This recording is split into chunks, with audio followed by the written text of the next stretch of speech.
હવે ભાજપ વાળા એમ કહે કે અમારી સત્તા છે ત્યાં સુધી તો તમારે ખૂણે ખૂણે રસ્તો બની જાય એમ લોકો આ લોકો કહે. એક વર્ષ 5-10 વર્ષ પહેલા એક સાહેબ આવેલા તે હમણાં જ લખી લે કે આ એ મીટિંગ રમેશભાઈ નેતા રાખેલા હમણાં જ લખેલા આ રસ્તો બનવું જ જોઈએ લખી લઈ ગયા તેટલું થયું. ભાજપ વાળા કે અમે આવું એટલે તમારો રસ્તો બનાવે આપું. આ લોકો જયારે આ લોકોને મતની જરૂર પડે ત્યારે આપણે વાહ વાહ કરીને આવડે ને આ લોકો અમારી પાસે 5 વર્ષનું મત માગી લઈ જાય પછી અમારે 5 વર્ષ આ લોકો પાસે ભીખ માગવી પડે. નમસ્કાર, જોહાર. હું છું સન ઓફ આદિવાસી ને અત્યારે હું છું વાંસદા તાલુકાના ખરજાઈ ગામે રોડની સમસ્યાથી નવી વસાહત નામનું ફળિયું જે છે એ ફળિયાને છેલ્લા 7 થી 8 વર્ષથી ખૂબ જ તકલીફ થાય છે. વારંવાર રજૂઆત છતાં પણ સરપંચ ધ્યાને લેતા નથી. સરપંચ બદલાઈ ગયા છતાં પણ ધ્યાને લેતા નથી. એક સરપંચ હતા એ રોડ 7 થી 8 વર્ષ પહેલા બનાવી ગયા હતા, પણ ત્યારબાદ આ રોડની હાલત તમે જોઈ શકો છો.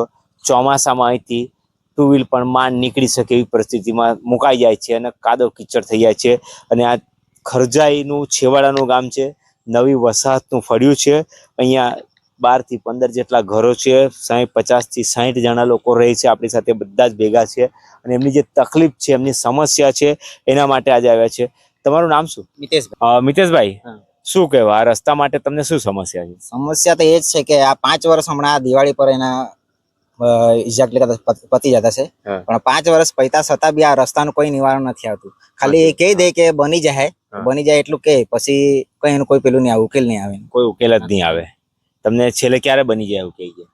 છેલ્લા હમણાં આપણા ભાજપની અહીંયા મીટિંગ હતી, તથા મીટિંગમાં જે એને મારા સાથે મુલાકાત કરીને મેં જ અવાજ ઉઠાવેલો હતો અને મારા એને મુલાકાત કરીને કીધું કે કઈ નહીં તમારો રસ્તો મુકાઈ ગયેલો છે એમ કે, ને એવું રીતના મને કીધું કે બની જાય એમ કે. બની જાય એ 4-5 મહિના પહેલા કીધું તમને? હા, 4-5 મહિના પહેલા આપડા હમણાં ચૂંટણી ગઈ ને ત્યારે મને કીધું. એટલે ચૂંટણીમાં તમને વાયદો આપ્યો. બીજું કઈ કીધું? બીજું કઈ નહીં.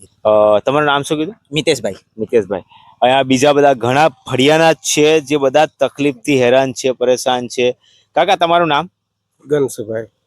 શું કેવું તમે આ રસ્તા માટે? તમે રજૂઆત ક્યાં કરી? રજૂઆત હવે આ લોકો બધા જ ગઈ પણ કોઈ બનાવી આપે નહીં રસ્તા. કોઈ રસ્તો નહીં બને આપે, ખાલી વાયદો જ કરે. ખાલી વાયદો કરે બની જાય એમ કે, પણ કોઈ બનાવી આપે નહીં. કેટલા વર્ષથી તમે આ જ રસ્તા પર જાવ આવો? બહુ ઘણા વર્ષ થઈ ગયા. એમ તો પેલા નવીનભાઈ આવેલા ત્યારે બનાવેલો, તે વખતે હવે 7-8 વર્ષ જેવો થઈ ગયા. એટલે રસ્તો બનેલો ને 8-8 વર્ષ પહેલા રસ્તો બનેલો, ત્યારબાદ આજ પરિસ્થિતિમાં તમે જતા છો અત્યારે. તમે રજૂઆત કરી કે ને અત્યારના હાલના સરપંચને? રજૂઆત કરે પણ બની જાય એવું જ કે, પછી બનાવી નહીં આપે. એમ બનાવી નહીં આપે, ખાલી તમને કહી દે કે આ બની જાય પછી બીજું કોઈ કહી નહીં. કાકા, તમારું નામ? રમણભાઈ. રમણ કાકા, તમે શું કહેશો કે આ રસ્તા માટે તમે ક્યાં રજૂઆત કરી? આ રસ્તા માટે આ સારું લખવાના ત્યારે સરપંચને બી મેં ફોન કરીને કીધો કે આવી તકલીફ છે અમારે. એને કીધું ને ત્યાર પછી આ મીડિયા વાળાને મેં બોલાવવાનું છે તે પેલા એને જાણ કરી. તો એ કહે કે પાછું લાવીને લાખી આપવું એમ, પેલું મળે તો એમ. નહીં મળે તો પછી અમારે આજ પોઝિશનમાં ચાલવું પડે. આજ પોઝિશનમાં ચોમાસું કાઢવાનું એમ. તમે હમણાં ચૂંટણી હતી ત્યારે કઈક કીધું કે નહીં કે ભાઈ અમારા રસ્તાની સમસ્યા 5 વર્ષથી છે? ત્યારે સરા એ લોકોની મીટિંગ હતી ત્યારે અમે ગયેલા, તો એ લોકો એમ કીધું કે રસ્તો મુકાઈ ગયેલો છે ને બની જાય એમ, એવી વાત કરે એમ. પણ રસ્તો બીજેથી ખબર મળી કે રસ્તો એ લોકો જૂઠું બોલ્યા, મુકાયેલો બી નથી મળે. તમે એ લોકોને મત નહીં આપ્યા એટલે તમારો રસ્તો નહીં બનાવતા? ના રે, મત કેમ નહીં આપ્યા? એ લોકો ખાતે અમે હાથે ત્યાં સુધી મીટિંગ માં ગયા ને બધું એ લોકો પેલું કર્યું. તમે પક્ષમાં હાથે જ છો, એ લોકો હાથે જ છે. જે ચૂંટીને લાવ્યા એ જ પક્ષ સાથે તમે છે ને? તમે એ જ પક્ષ હાથે છે એમ. તો એ તો મત આપીને અમે તો ગાંડા થયા, એવું થાય. એવું થઈ ગયું. હા, એટલે એ હિસાબે અમારે મત આપવું જ નહીં જોઈતું અમે એ લોકો. તો અહીંયા સુધી એ લોકો લાવ્યા ને પછી પેલું ચૂંટાઈ ગયા ને પછી તો અહીંયા એ લોકોનું કઈ મોડું બી નથી જોવામાં આવ્યું. બસ મત લઈ લીધા ને ચૂંટાઈને જતા રહ્યા. હવે સમસ્યા તમારી. હા એમ. આ સમસ્યા તમારે ભોગવવાનું. હવે શું કહેવાના હવે તમે પંચાયતના ચૂંટાયેલા સભ્ય, પંચાયતના બને, શું કહેવો તમે? અમે શું કહેવાના, જ્યાં સુધી વ્યવસ્થિત બને, કાં તો હમણાં ચોમાસા પૂરતું કઈક વ્યવસ્થિત લાવીને કઈક લાખે એમ કે નાના છોકરાને કે બધાને જવા માટે તકલીફ નહીં પડે કે એવી રીતના કઈક કરે એમ. સ્કૂલે બધા બાળકો જતા અહીંયાથી, તે લોકોને તકલીફ નહીં થાય એમ, તે હિસાબે જરાક કઈક કરે એમ. નાખી આપે તો સારું. ચોમાસા પૂરતું. રમણભાઈ ખૂબ સારી વાત કરી. રમણભાઈ એમ કીધું કે જે રીતની વાત હતી કે મીટિંગ હતી ભાજપ પક્ષ તરફથી છે, બધા એ લોકો એમને ચૂંટીને મત આપીને બહુમતીથી જીતાવીને લાવ્યા, પણ જીત્યા બાદ એમના જે વાયદા હતા એ વાયદા, ડબલ એન્જિનના વાયદા અહીંયા ખોટા સાબિત થાય છે. કેટલા બાળકો સ્કૂલમાં જાય? અહીંથી હે કેટલા બાળકો 5-7 હે. 5-7 ની ઉપર બાળકો જાય. અહીંથી તમે બધા વેપાર ધંધો કરો, શું કરો તમે? અમે તો ખેતી કરીએ ખેતી કરીએ. ને હવે રાતના મળસ કે અમારે શાકભાજી ને 4 વાગે ઉનાઈ જવું પડે. ઉનાઈ જવું પડે. હા. હા, એટલે આજ રસ્તે ઉપર આજ તમારે રસ્તે જવું પડે. પડે. હા. ને હમણાં કોઈ અહીંયા જગ્યા કોઈ બીમાર પડે હા. તો એમ્બ્યુલન્સ પણ એવી હાલત અમારી થઈ ગઈ. હા, એમ્બ્યુલન્સ નહીં આવે. એમ્બ્યુલન્સ ના આવે. હા. આ રસ્તો આપણે પોતે જ જોઈએ કે એમ્બ્યુલન્સ ના આવે, 2 વ્હીલ પણ નહીં ફરે એવી હાલત થઈ ગઈ. હા. ને ભાજપ વાળા કે અમે આવું એટલે તમારો રસ્તો બનાવી આપું. બાબુજીભાઈ આ ખામલાનો ખામલા. એ 5 વર્ષ પહેલા આવેલો ને અમને કે આ રસ્તો તમને હું બનાવી આપું, હા. અમારી ભાજપની સત્તા છે, હા. આ તમારો રસ્તો બની ગયું માની લેજો. હા. 5 વર્ષ એ ચૂંટણીમાં આવીને ફરી ગયો, પછી દેખાયો જ નહીં, પછી આવ્યો જ નહીં. પછી પાછા આ સુધી દેખાયા જ નથી. દેખાય જ નહીં. તો આ લોકોની સત્તા ડાયરેક્ટ સુધી છે.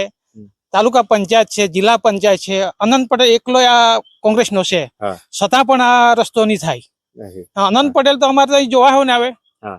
એ તો એવું જ છે કે આ તો પેલો એક ને કોંગ્રેસનો એટલે જોવા હોય ને આવે. પણ એને 10 વર્ષમાં એને કઈ કામ નથી કર્યું. ભાજપ વાળા છે એટલે હા, કારણ કે અમારું બધું અહીંથી 90% તો ભાજપનો જ મત આપે. કારણ કે અમે કેટલા વર્ષ ભાજપને આપે, ભાજપ કંઈક કરે, ભાજપ કંઈક કરે. વર્ષો વીતી ગયા પણ અમારું કંઈક આ રસ્તો જ નહીં બન્યો. જે જયારે નવીન સરપંચ ચૂંટ્યો 5 વર્ષ પહેલા, ત્યારે એને રસ્તો બનાવેલો. ત્યારે આ ખૂણે ખૂણે એને રસ્તો ખોદીને બનાવેલો. એ કયા પક્ષના હતા? આ ભાજપનો જ. ભાજપના જ હતા. એને કામ કર્યું, પણ બીજા ભાજપના આવ્યા તેને કામ નહીં બીજા કર્યું. ભાજપને કઈ નહીં કર્યું. કઈ જ નહીં કર્યું. હા. બીજી યોજનામાં બી કઈ કર્યું કે પછી બધામાં જ ખાલી 5 વર્ષમાં કઈ નહીં કર્યું. 5 વર્ષમાં કઈ જ નહીં કર્યું, ખાલી એમ જ મત લઈ લીધા ને વાયદા કરી દીધા કરે એટલા જ. ને એને મત આવવાને અમે બીજા સાથે વિરોધ થઈ ગયા. કારણ કે 2 પાર્ટી આ બેદા એક જ ઘરના જેવા માને તો ચાલે. તો અમારે વિરોધ થવો જોઈએ પડે. તો પછી આ લોકો કામ જ નહીં કરવું. હવે આ રસ્તો એવો બધો છે કે નાના છોકરાને ભણવા કે સાયકલ લઈ જવા પરિસ્થિતિ વિશે કદાચ એના પર આ સારું ઉમરોમ લાગતે ને આ વર્ષે ગમે તેમ અમારે રેરિંગ થઈ જતે ભણવા છોકરાઓ જતે, તો હવે મીડિયા વાળાને નહીં બોલાવતે. આ પરિસ્થિતિ એવી જોઈને તમે જોઈ તો કેવી પરિસ્થિતિ છે. હા, એટલે પછી અમારે કંઈક તો કરવું પડે. કે કેટલા વર્ષ આપણે આમાં કાદુમાં ફરવાના. હા, હવે ભાજપ વાળા એમ કહે કે અમારી સત્તા છે ત્યાં સુધી તો તમારે ખૂણે ખૂણે રસ્તો બની જાય એમ લોકો આ લોકો કહે. 1 વર્ષ 5-10 વર્ષ પહેલા એક સાહેબ આવેલો, તે હમણાં જ લખી લે કે આ એ મીટિંગ રમેશભાઈ નેતા રાખેલા, હમણાં જ લખી લે આ રસ્તો બનવું જ જોઈએ, લખી લઈ ગયા તેટલું થયું. કઈ કર્યું નહીં, કઈ નહીં કર્યું. હા, આ લોકો જયારે આ લોકોને મતની જરૂર પડે ત્યારે આપણે વાહ કરીને આવડે ને આ લોકો અમારી પાસે 5 વર્ષનું મત માગી લઈ જાય, પછી અમારે 5 વર્ષ આ લોકો પાસે ભીખ માગવી પડે. હા, પાછા આવે જ નહીં. એવી હાલત અમારી છે. પછી બીજું તો શું કરીએ? આ ચોમાસાનો સિઝન આવી, હવે આ રસ્તો બને આવતા વર્ષે બને કે નહીં બને એવો સવાલ છે. કોઈ કેવો સરપંચ આવે તો બને તો બને. પછી આ વર્ષે પેલા તાલુકા પંચાયત વાળા આવ્યા, તે લોકો મેં કીધું કે આ રસ્તો તમે જોઈને આવ્યા છે. ચૂંટણી વખત ત્યારે મેં કીધું કે આ તમે રસ્તો જોઈને આવ્યા છે, તમે નવા છે એટલે કઈ નહીં કર્યું, પણ હવે પણ તમે આ રસ્તા અમને બનાવી આપજો. કારણ કે આ તમે રસ્તો કેવી અમારી પરિસ્થિતિ છે. પછી આ લોકોએ મિટિંગો રાખી ભાજપની, પણ અમારે એ બાજુ નહીં રાખી. એમ અહીં રાખતે તો રસ્તો જોતા આવતે કે નહીં, રસ્તો જોવા પડતે. એ લોકો આવ્યા જ નહીં. હા, શું કેવું તમે હવે ચૂંટાયેલા લોકોને શું કહેશો રસ્તામાં? ચૂંટાયેલા લોકોને આ લોકોને જાણી, આ લોકોને આપણે ચૂંટીને લાવ્યા, આ લોકોને સત્તા આપી, આ લોકો અમારું કામ કરવું છે. એમ ભલે આ લોકો બીજું કઈ રસ્તોનું કામ કરે, રસ્તો કરતે તો બસ, પણ હવે આ રસ્તા પર એવી પરિસ્થિતિ છે કે જવાની કે હવે આપદા પડે. મારી તો 2 વ્હીલ નાલી છે તો દાણ લાવવાની આપદા પડે. આ ઢોર ઢાખર હોય તમારે દાન લાવવાની આપદા પડે. ખેત એ લોકો અહીંથી ખેતી શાકભાજીનું સામાન હોય તે લઈને જાય છે, એના માટે આપદા પડે છે. અને બાળકો ભણવા જાય છે એ લોકોને આપદા પડે છે. એ લોકોનો રોજિંદો વ્યવહાર આ જ છે. કારણ કે આના પછી અહીંથી જંગલ શરૂ થાય છે, આમાંથી કોઈ બીજો રસ્તો છે નથી. આ એક જ રસ્તો જે છે, જે તમને હું બતાવું ફરી પાછો રસ્તો, કે રસ્તાની હાલત આ છેક સુધી રસ્તો ખૂબ જ ખરાબ છે. જો ચોમાસાની શરૂઆતના 4 દિવસ થયા છે, વરસાદ પડ્યો અને 2 દિવસ થયા છે, અને 2 દિવસમાં જ આ રસ્તાની આવી હાલત છે. તો તમે વિચાર કરો કે ચોમાસું ભરપૂર જામશે ત્યારે આ રસ્તાની હાલત એવી થશે કે અહીંથી 2 વ્હીલ તો શું, ચાલતા જવા માણસે પણ તકલીફ પડશે. પણ ડબલ એન્જિનના સરકારની વાત છે, ડબલ એન્જિનના ચૂંટાયેલા નેતાઓની વાત છે, ત્યારે આ ગામ કહે છે કે અમે 90% ભાજપ સમર્પિત છે, છતાં પણ અમને છેલ્લા 5 થી 7 વર્ષથી વાયદા સિવાય કંઈ જ નથી મળતું. કારણ કે આ અમારી પરિસ્થિતિ છે. અમે મત આપીને 5 વર્ષ ભીખ માંગતા થઈ ગયા છે એવું અહીંના લોકોનું કહેવું છે, ખરજાઈ નવી વસાહતના લોકોનું કહેવું છે. પણ આવનાર સમયમાં જોઈએ છે કે સરપંચ શ્રી શું કરે છે, અધિકારીઓ શું કરે છે, કે આ રસ્તો અને ગામના લોકોને, ફળિયાના લોકોને રાહત અપાવે છે કે કેમ, જોવાનું રહેશે.